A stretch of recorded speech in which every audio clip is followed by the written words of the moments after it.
Cinema കണ്ടിറങ്ങി എല്ലാവരോടും സിനിമയെ പറ്റി ചോദിക്കുമ്പോൾ എല്ലാവരും രജിഷയുടെ പേര് പ്രത്യേകം എടുത്ത് പറയുന്നു. ഇപ്പം സിനിമ കണ്ട എല്ലാവർക്കും മനസ്സിലായി. പക്ഷെ ഇപ്പം നേരത്തെ പറഞ്ഞ പോലെ പടം ഇറങ്ങുന്നതിന് മുൻപും രജിഷയുടെ പേര് ഓക്കെ. അപ്പം അത്തരത്തിലുള്ള ഒരു കോൺഫിഡൻസ് ഉണ്ടായിരുന്നത്, അതായത് ഇപ്പം ഈ ട്രോൾസ് അല്ലെങ്കിൽ മീൻസ് ഒക്കെ വരുമ്പോൾ പോലും പടം ഇറങ്ങട്ടെ, പടം ഇറങ്ങിക്കഴിഞ്ഞാൽ നിങ്ങൾ ഇതെല്ലാം മാറ്റി പറയും, അല്ലെങ്കിൽ അത്തരത്തിലുള്ള ഒരു കോൺഫിഡൻസ് അന്നേരം ഉണ്ടായിരുന്നു, അല്ലെങ്കിൽ ഇപ്പം എങ്ങനെയാണ് ഫീൽ ചെയ്യുന്നത്? അത് സിനിമയിലുള്ള കോൺഫിഡൻസ് ആണ്, അല്ലാതെ എനിക്ക് എൻ്റെ മറ്റേ അങ്ങനത്തെ പരിപാടിയല്ല. അത് സിനിമയിൽ, കാരണം നമുക്കറിയാലോ നമ്മളിത് എന്തിനാ ചെയ്യുന്നത്, സിനിമയ്ക്ക് ഇതിന്റെ ആവശ്യം എങ്ങനെയാണ് ഏതാണെന്ന് എനിക്കറിയാലോ. ഞാൻ അതിന് മുന്നേ എന്ത് പറഞ്ഞാലും പോയിന്റ്ലെസ് ആണ്. അത് പിന്നെ വ്യാഖ്യാനിക്കപ്പെടും, അതിൽ കുറെ സാധനം വരും, പിന്നെ അതിൽ വരും, പിന്നെ എന്തിനാ അങ്ങനെ തോന്നിയിട്ടില്ല. കാരണം എനിക്കറിയാം ഇപ്പൊ 27 വളരെ പെട്ടെന്ന് സിനിമ വരുന്ന അറിയാമായിരുന്നല്ലോ. അപ്പൊ വന്നു, ഇനിയിപ്പൊ ഞാൻ റിയാക്ട് ചെയ്യേണ്ട ആവശ്യം വന്നില്ല.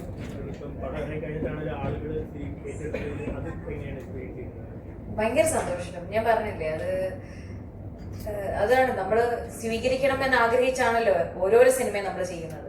അപ്പം അത് സ്വീകരിക്കപ്പെടുമ്പോഴാണ് ഇതിന്റെ ഒരു പരിസമാപ്തി ഭയങ്കര നന്നായിട്ട് പോകുന്നത്. ഇതിനാണ് നമ്മൾ എവറി ഡേ, ആർട്ടിസ്റ്റ് ആണെങ്കിലും ടെക്നീഷ്യൻ ആണെങ്കിലും നമ്മൾ ഈ ജോലിക്ക് ഇറങ്ങി തിരിച്ച് പണിയെടുക്കുന്നത് അൾട്ടിമേറ്റ്ലി ഓഡിയൻസിന് നമ്മൾ ചെയ്യുന്ന സിനിമ ഇഷ്ടമാവണം എന്ന് വിചാരിച്ചിട്ടാണ്.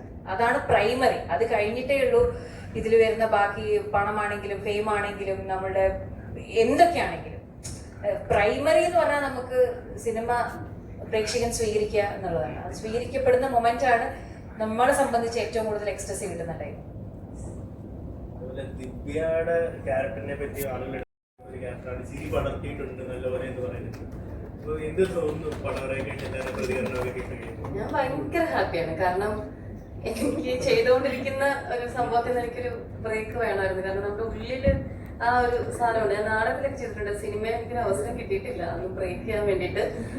പ്രത്യേകിച്ച് ഈ ഒരു ഡെസ്റ്റിമോണ എന്ന് പറഞ്ഞ ക്യാരക്ടർ വെറുതെ ഒരു കോമഡി ക്യാരക്ടർ എന്ന് പറയാൻ പറ്റത്തില്ല. ഭയങ്കര എഡ്ജിലാണ് നിൽക്കുന്നത്, വല്ലാത്തൊരു മീറ്ററിലാണ് നിൽക്കുന്നത്. അപ്പോൾ എനിക്ക് അതിന്റെ ഒരു ടെൻഷൻ ഉണ്ടായിരുന്നു. പക്ഷെ ഞാൻ പ്രീമിയർ കണ്ടിട്ട് ഒരുപാട് ഭയങ്കര നല്ല റെസ്പോൺസ് ഉണ്ടായിരുന്നു. പക്ഷെ അപ്പോഴും ഞാൻ വെച്ചു ഓക്കെ FTFSന് എന്താണ് ഒരു കോമൺ ഓഡിയൻസിൽ നിന്ന് എന്താണ് കിട്ടുന്നത് ഞാൻ വെയിറ്റിംഗ് ആയിരുന്നു. പക്ഷെ ഇന്ന് എനിക്ക് ഒരുപാട് പേഴ്സണൽ മെസ്സേജസും പടം കണ്ടു കഴിഞ്ഞിട്ടാണെങ്കിലും ഒരുപാട് അപ്രീസിയേഷൻ കിട്ടി.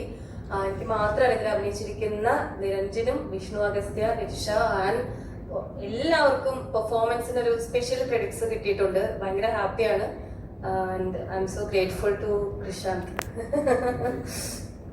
ദിവ്യയുടെ ഇതേപോലെ കണ്ടു കഴിഞ്ഞ കൂട്ടുകാരികളായാലും പറഞ്ഞത് ദിവ്യയുടെ കാലിബർ ഇതൊന്നുമല്ല, ഇനി നിങ്ങൾ കാണാൻ കിടക്കുന്നുള്ളൂ എന്ന് പറയണ്ടേ. അപ്പോ മലയാള സിനിമ ദിവ്യപ്രഭയെ അങ്ങനെ ഒരു രീതിയിൽ അങ്ങനെ തോന്നിയിട്ടുണ്ടോ? ഉണ്ട്, എനിക്ക് ഇനിയുണ്ട് ഒരുപാട്. കുറെ ഐറ്റംസ് ഉണ്ട് ഇറക്കാൻ. ആരെങ്കിലൊക്കെ എഴുത്, അത് ക്യാപ്ഷനായിട്ട് ഇടോ? ഉറപ്പായിട്ടല്ലേ. നല്ല കാലിബറുള്ള. Thank you so much. നിങ്ങൾക്ക് എല്ലാവർക്കും പടം കണ്ടതാണല്ലേ, ഇഷ്ടപ്പെട്ടു ശരിക്കും? Okay, thank you so much. ഞാൻ ഹൃദയത്തിൽ നിന്നാണ് ആൻസർ ചെയ്തത്. Thank you. എല്ലാ മനുഷ്യർക്കും സെലിബ്രിറ്റികളായാലും ശരി, കോമൺ മാനായാലും ശരി, എല്ലാവർക്കും അവരുടെ പ്രൈവസി ഉണ്ട്. അതായത് ഇപ്പം ഒരു ഫാൻ പറയുന്നൊരു ഡയലോഗ് ഉണ്ട്, എൻ്റെ മനസ്സിൽ ഇത് പോയി. എല്ലാ മനുഷ്യർക്കും അവരുടെ ഹയർ പൊസിഷനുണ്ട്, ലോവർ പൊസിഷനുണ്ട്. അപ്പം എല്ലാ സക്രിയൽ പോയിന്റ്സിലും കൊട്ടിട്ടുണ്ട്. അപ്പൊ കൊട്ടേണ്ടവർക്ക് കൊട്ടുന്നുമുണ്ട്, പറയുന്നുമുണ്ട്, കിട്ടുന്നുമുണ്ട്. ശരിക്കും കഥാപാത്രം ചെയ്യുന്ന സമയത്ത് തോന്നിയിട്ടുണ്ടോ എനിക്ക് പറയാനുള്ളതെല്ലാം കുറെ ഉൾപ്പെടുത്തിയിട്ടുണ്ടെന്നത്? കേട്ടോ, ഞാൻ ഈ സിനിമ നമ്മൾ പ്രീമിയർ കഴിഞ്ഞപ്പോഴും അല്ലാത്തപ്പോഴും എൻ്റെ അടുത്ത് ഏറ്റവും കൂടുതൽ പേഴ്സണലി വന്ന് സംസാരിച്ചത് കുറെ ആക്ട്രസസ് ആണ്. ഞാൻ പേരെടുത്ത് പറയുന്നില്ല, ഓരോരുത്തരും വന്നിട്ട് അവർക്കിത് കുറെ പോയിന്റ്സ് ഭയങ്കര റിലേറ്റബിൾ ആയിരുന്നു, കുറെ മൊമെന്റ്സ് ഇത് ഭയങ്കര റിലേറ്റബിൾ ആയിരുന്നു എന്നവർ പറഞ്ഞു.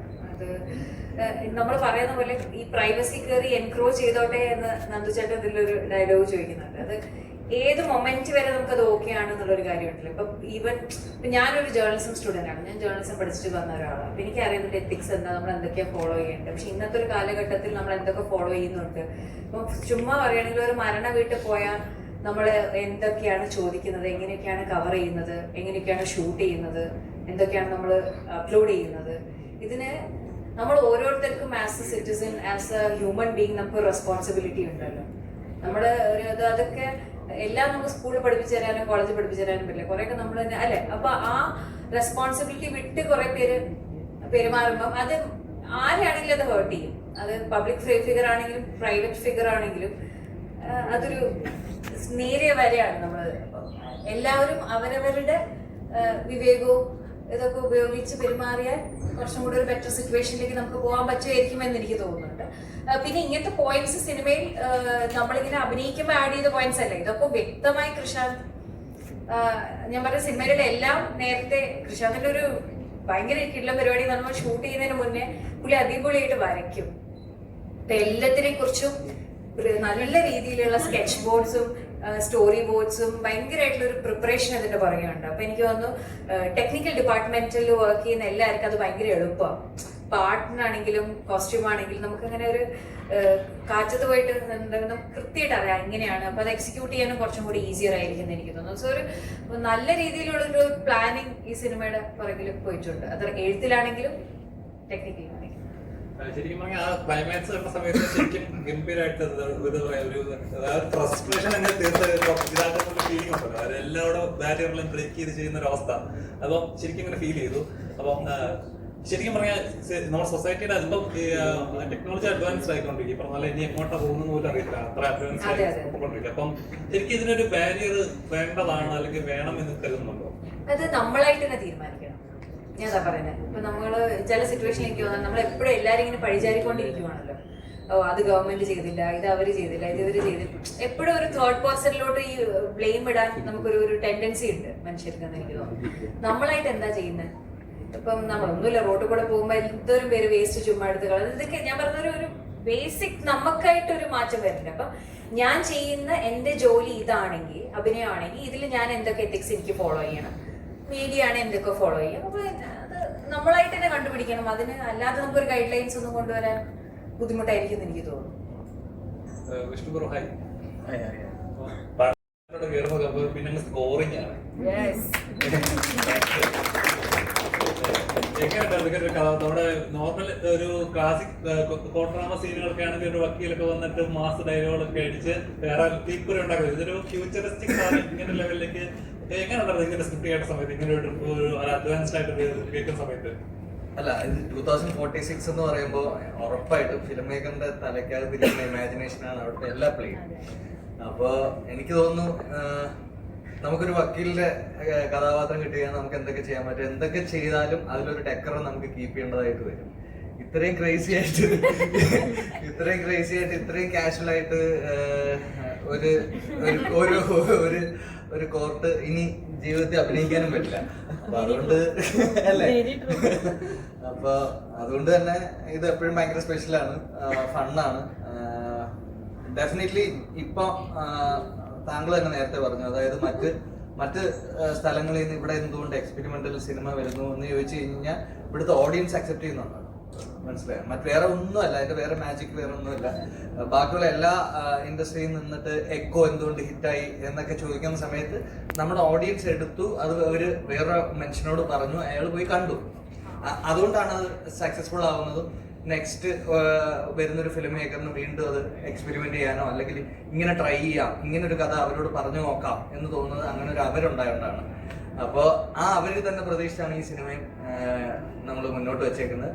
ഡെഫിനറ്റ്ലി യങ് ആയിട്ടുള്ള ക്രൗഡ് ഇത് ഏതെങ്കിലും രീതിയിൽ കണക്ട് ചെയ്യപ്പെടുമെന്ന് വിശ്വസിക്കുന്നു.